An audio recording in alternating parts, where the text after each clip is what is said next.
Honourable chief minister గౌరవనీయులు చంద్రబాబు నాయుడు గారు మాట్లాడతారు.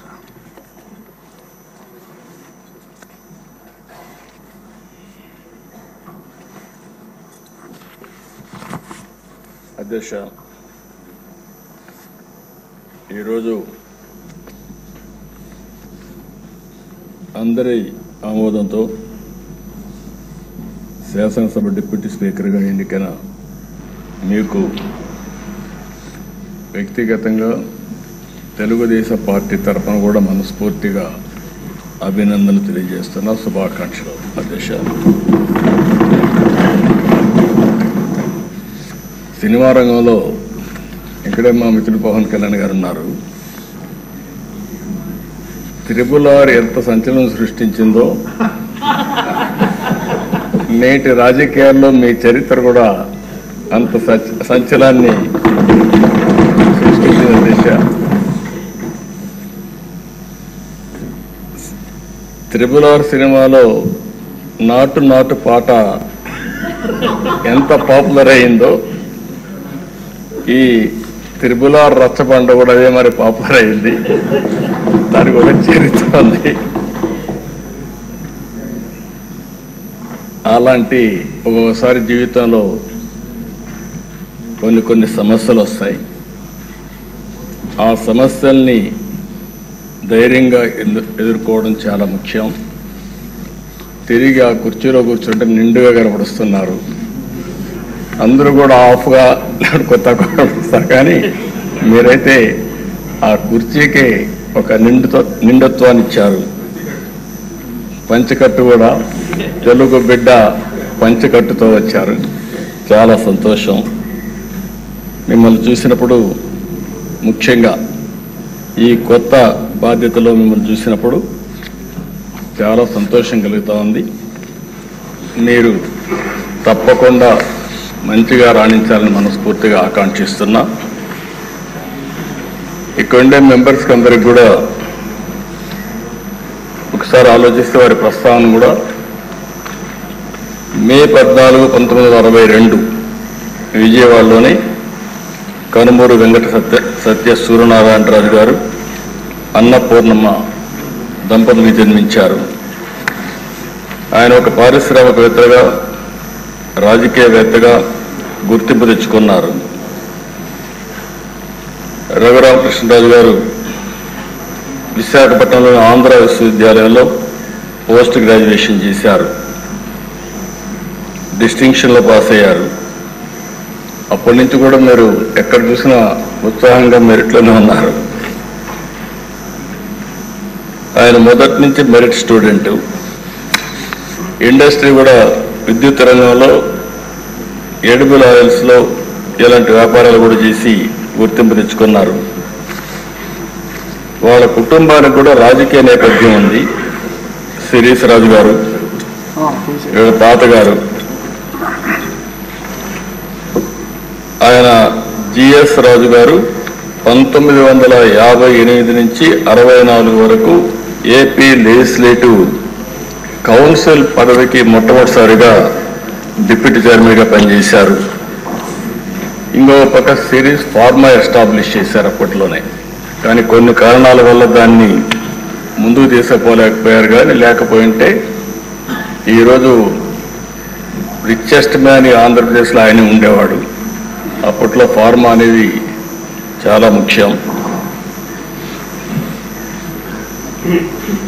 మన డిప్యూటీ స్పీకర్ గారు 19లో నర్సాపూర్ ఎంపీగా పోటీ చేసి గెలిచారు. అయితే వీరి ఆలోచన, వీరి వ్యక్తిత్వం మామూలుగా ఉండేవాళ్ళకి అడ్జస్ట్ కాలేరు. ఏదున్నా సరే ఫ్రాంక్గా మాట్లాడతాడు. మనసులో కల్మషం ఉండదు. ముందు వెనుక చూడకుండా మాట్లాడుతూ ఉంటారు. ఎందుకంటే ఓసారి ఫ్రాంక్గా ఉండేటప్పుడు కొన్ని సమస్యలు కూడా వస్తాయి. అయితే నేను చాలా రోజుల నుంచి వారిని దగ్గరగా చూస్తున్నా. ఎక్కడన్నా తప్పులున్నప్పుడు కానీ ఎక్కడన్నా ఇది ఉన్నప్పుడు కానీ చెప్పాలనుకున్నప్పుడు కానీ కొండ బద్దలు కొట్టి చెప్పడం వారి మనస్తత్వం. ఓసారి అలాంటి మనస్తత్వమే కొన్ని ఇబ్బందులకు గురి చేస్తుంది. అలాంటి ఇబ్బందుల్లోనే వారు ఎంత టార్చర్ అనుభవించారో ఒక ఉదాహరణ మాత్రం. ఆయన మీరు చూస్తే పోయిన గవర్నమెంట్ ఎప్పుడైనా సరే ప్రభుత్వాలు ఒక సంస్కరణ చేయడం, ఒక అభివృద్ధి చేయడం, లేకపోతే సంక్షేమ కార్యక్రమాలు చేయడం వల్ల ఎక్కడికక్కడ ఒక పాపులారిటీ వస్తుంది. కానీ పోయిన ప్రభుత్వం ఒక టెర్రరిజం, గవర్నమెంటే ఒక టెర్రరిజాన్ని స్పాన్సర్ చేయడం అనేది చాలా దిక్కలు జరగదు. ఏ కొద్ది ఉదాహరణలు మాత్రం మనకు ఉంటాయి. అలాంటి చూసినప్పుడు సొంత ఎంపీ విభేదించినప్పుడు, డిఫర్ అయినప్పుడు కావాలంటే మనం దూరంగా ఉంటాం, అది వేరే విషయం. కానీ ఏ విధంగా ఆయన పైన కక్షగట్టి పనిచేశారో, ఏ విధంగా కుట్రబన్నారో మనం ఒక్కసారి గుర్తుపెట్టుకోవాల్సిన అవసరం ఉంది. ముందు బెదిరించారు, భయపెట్టాలని చూశారు, కానీ ఏమాత్రం తగ్గలేదు. ఈయన నమ్ముకున్న సిద్ధాంతం ప్రకారం ముందుకు పోయి మాట్లాడే పరిస్థితికి వచ్చారు. అయితే మనం అందరం కూడా చూస్తే అలాంటి సందర్భంలో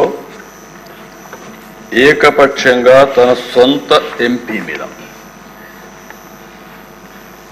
రాజద్రోహం కేసు నమోదు చేసి, లేని కేసును నమోదు చేసి, ఆయన ఏమి కుట్రలు చేయలేదు, రాజద్రోహం చేయలేదు, లేకపోతే ఏదో పెద్ద ఇచ్చేసిన సందర్భం లేవు. మనందరూ కూడా తెలుసు.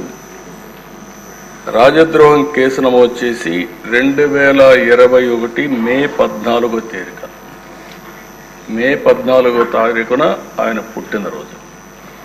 ఆ పుట్టినరోజు ఆయన అరెస్ట్ చేసి పైశాచిక ఆనందం పొందాలనే ఉద్దేశంతో ఆయన అరెస్ట్ చేశారు. ఆ రోజు మీరు చూస్తే ఒక ఎంపీ పోలీస్ కస్టడీలో టార్చర్ చేయడం దేశంలోనే ఒక పెద్ద సంచలనమైంది. సిఐడి సీనియర్ అధికారులు, ఐపీఎస్ అధికారులు పోలీస్ కస్టడీలో ఒక ఎంపీని ఇలా హింసించిన సంఘటన భారతదేశ చరిత్రలో, నేను కూడా రాజకీయాల్లో 40 సంవత్సరాల నుంచి ఉన్నా, చాలా సంఘటనలు చూశాను. ఇదే మొదటి సంఘటన, ఇదే ఆఖరి సంఘటన నా అభిప్రాయం. నేను ఎప్పుడు చూడలేదు ఇలాంటి సంఘటన, ఎప్పుడు వినలేదు. ఆ రోజు మీరు చూస్తే 2021 మే 14వ తేదీన రఘురామరాజు గారి పైన సుమోటోగా కేసు పెట్టారు.